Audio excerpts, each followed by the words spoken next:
Hello kids, hope you're all fine. Okay, in the last class what did we learn? We learned how to draw triangles, rectangles, parallelogram and all using the concept of angles. Now we are going to learn a new use of angles. Okay, during the vacation. But unfortunately this vacation we had lockdown, so you should not have gone anywhere, no? But at least you should have tried making cakes at your home, or you should have bought cake, no? Then we will, what do? We cut the cakes and divide it, isn't it? And usually there is a complaint in our house, you know, if there are two children may say he got more than me, I got more than him, all those issues come in our home, no? So now we are going to learn a new technique in which you can cut the cakes without making any confusions using the concept of angle. Let's see what it is. How to cut a cake using the concept of angles. So there will be no more confusions, no extra pieces, no extra givings. So let's see how we are going to use the concept of angles in dividing a cake. Not only a cake, but any circle you can divide. So let's first see with the cake. So we can use this technique. Next time when you buy a cake, you can use this technique. So you won't get more or you won't get less. You will get the correct quantity. Okay? Okay, now let's come back. So you can see on the board, no, there's a cake. See, I have drawn a pattern of a cake, how the cake has been divided. So we'll go through it in the next session and see how a cake is divided. Okay. Now let's first learn to divide a circle into 5 equal parts. That is, we are going to divide a circle into 5 equal parts without using set square. We can't use set square, no? So how will we divide a circle? That's a new concept for us, no? So we know that the central angle of a circle is 360 degree. So we divide 360 by 5. So we get 72 degree. That is, the angle of each part should be 72 degree. Now we draw the circle of the required radius and mark one of its radius. After marking the radius, we keep the base of the protractor on the radius and mark an angle of 72 degree. That is, we mark the first part in the circular division. The first division of the circle is taken. Then we mark the second angle. That is, for marking the second part, we keep the base of the protractor on the newly drawn arm and we mark the second part. So we have now marked the second part of the circle. Similarly, we mark the other parts, that is the third part, fourth part, fifth part will be marked automatically. When we mark the fourth part, the remaining will be the fifth part. So now the second part is being marked. Now we are taking the protractor and keep the base of the protractor on the new arm, the newly drawn arm, and we mark the third part. See, you can how the third part is being marked. You can see clearly, no, how the third part is being marked. So now I have taken the third part, that will also be 72 degree.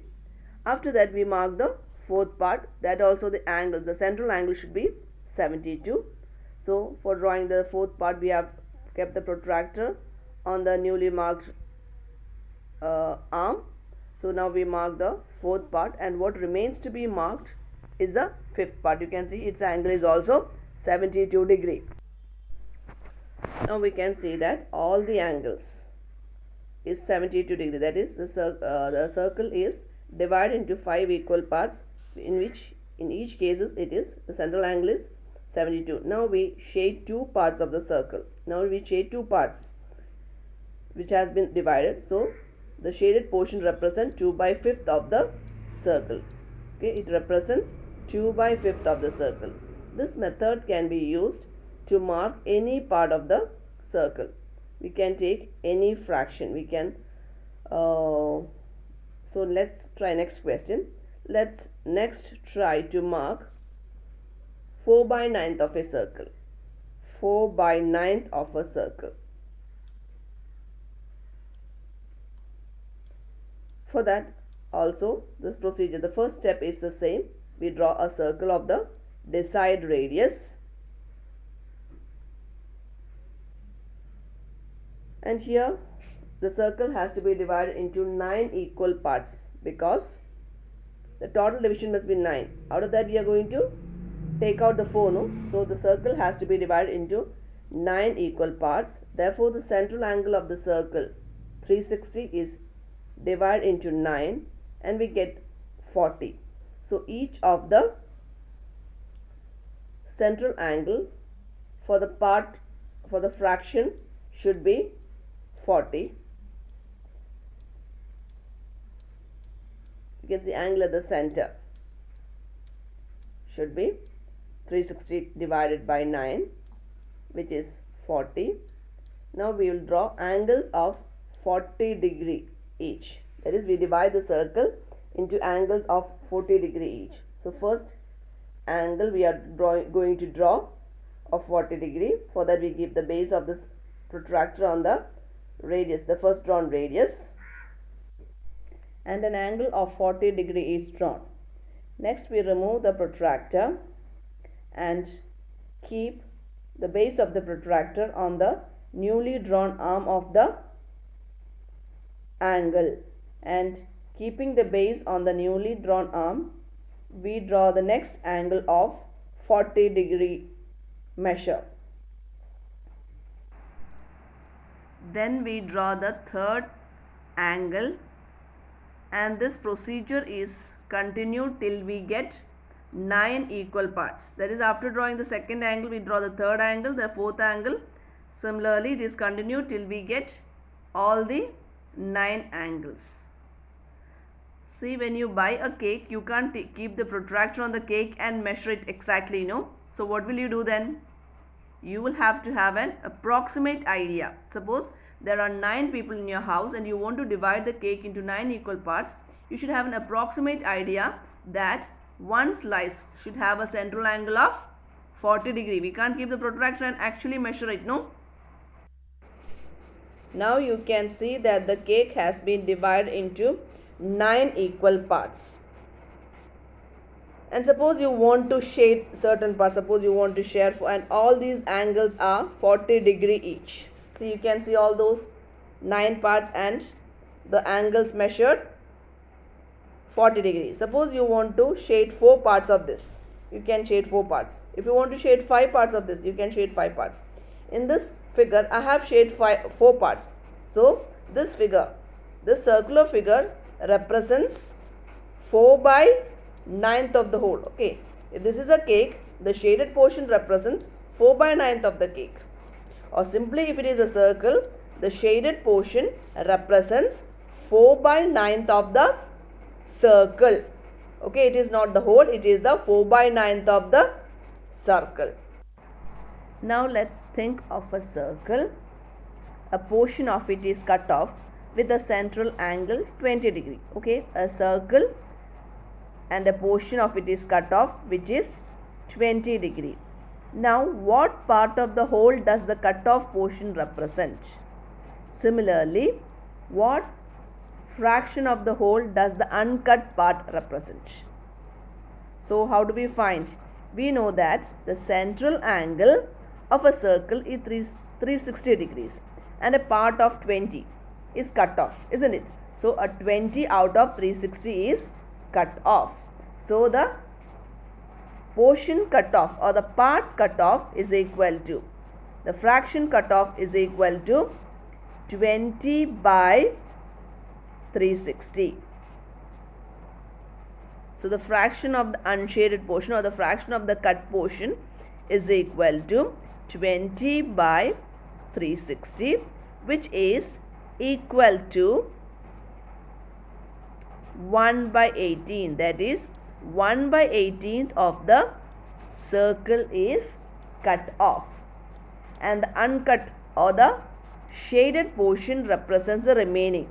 So if one portion out of 18 is cut off, what is the remaining portion?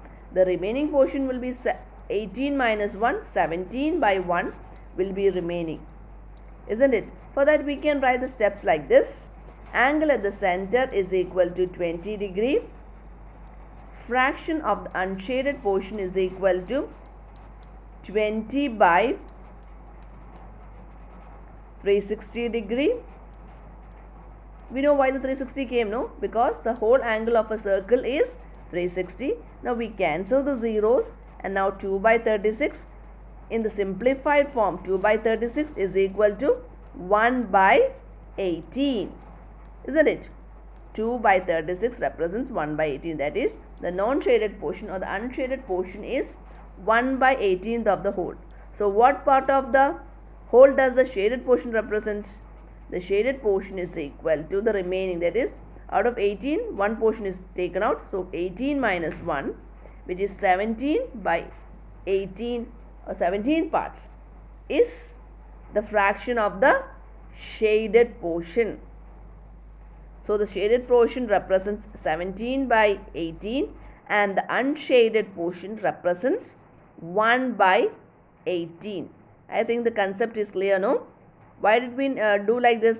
The central angle is 20. So the 20 is out of how much? Out of 360. 20 out of 360 represents the unshaded portion or the cut off portion. Okay, now let's take another example in which the cut off portion is 108 degree. Okay, this much is clear, no? Now we can take another example in which the cut-off portion represents 108 degree. Now say that the central angle is 108 degree. So I have shaded the remaining portion. So the unshaded portion represents 108 degree and the shaded portion represents the remaining. So we are going to find what fraction of the whole is unshaded. So we first write the step angle at the center for the unshaded portion. So angle at the center for the unshaded portion is 108 degree. Therefore, fraction unshaded is equal to 108 by 360. 108 by 360. So we can try to find the LCM of 108 and 360. So we get it in the simplified form. So 108 and 360 both are divisible by 4. So we get 27 by 90, which is again divisible by 3, which gives us 9 by 30, which is again divisible by 3, which gives 3 by 10. 3 and 10, that is the fraction for the unshaded portion is 3 by 10. So the fraction for the shaded portion will be the remaining after 3, isn't it? There are whole 10 parts are there, out of it 3 parts are shaded. So the remaining part is 10 minus 3, that is 7 parts are shaded. So 7 by 10 fraction of the whole circle is shaded. Okay, so the concept is now clear, no? So we write first the angle at the center for the unshaded portion, which is 108. So the fraction for the unshaded portion is 108 by 360 degree, which in the simplified form is 3 by 10. So 3 parts out of the total 10 parts are unshaded. So what will be the number of shaded parts? There will be 7 shaded parts. So the fraction for the shaded portion is 7 by 10.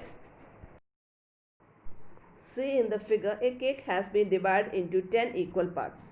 So for dividing a cake into 10 equal parts, what should be the central angle? The central angle should be 36 degree. If the central angle is 36 degrees, a cake can be divided into 10 equal parts. Hi. Okay. Now you learn how to divide a circle into any number of parts. So this technique you can use to divide your cake, no? Further, when you get a piece of cake at your home, or somebody, your neighbor is coming and giving you a slice of cake, you can find what portion of the cake you got, isn't it? The cake has been cut and what portion of the cake you get. So before arguing with your brother or sister, sometimes it may be you are getting more. Then you don't have to argue, you just look at the angle and be sure what part of the cake you got or what part of the cake is remain to be divided.